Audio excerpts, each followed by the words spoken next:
The Douglas C-54 Skymaster was a four-engine transport aircraft that played a vital role during World War II and the Korean War. It was adapted from the civilian Douglas DC-4 airliner and became one of the most reliable long-range transports used by the U.S. military. This aircraft wasn't just about hauling cargo. It also carried presidents, military leaders, and even served as an air ambulance. The C-54 played a significant role during the Berlin Airlift, delivering coal and food supplies to West Berlin when it was blockaded by the Soviets.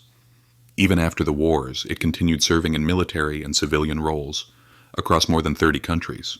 The story of the C-54 began in June 1941, when the U.S. War Department took over the production orders for the DC-4 and repurposed them for military use. The first C-54 took flight on February 14, 1942. To meet military needs, early models were fitted with additional fuel tanks in the main cabin, reducing passenger seats to just 26. Over time, various models were developed, each with upgrades for capacity, range, and versatility.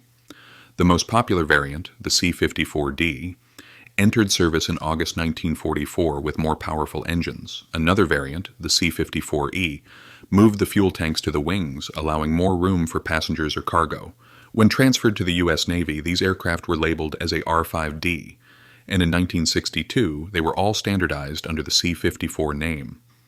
C-54s first went into service in 1942, initially carrying up to 26 passengers, but later models accommodated up to 50.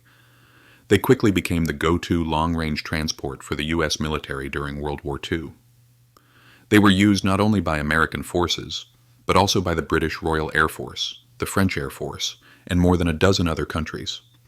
Notably, President Franklin D. Roosevelt and British Prime Minister Winston Churchill were among its high-profile passengers.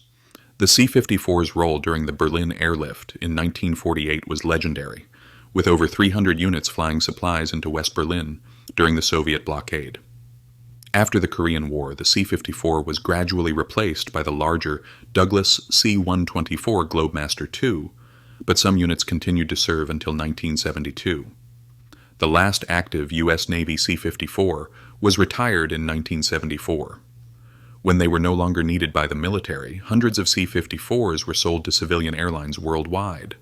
By 1946, Pan American Airways was flying them on transatlantic and trans-Pacific routes.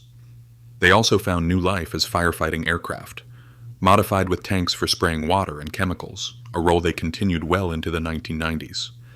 The C-54 came in various versions, including the C-54A with a reinforced airframe for cargo, the C-54B with increased fuel capacity, and the C-54D with more powerful engines.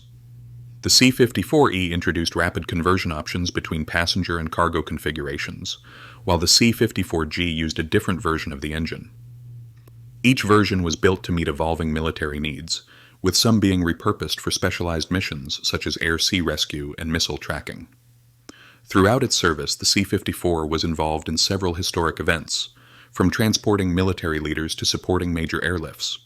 It was also the aircraft aboard which President Harry S. Truman signed the National Security Act of 1947, establishing the U.S. Air Force.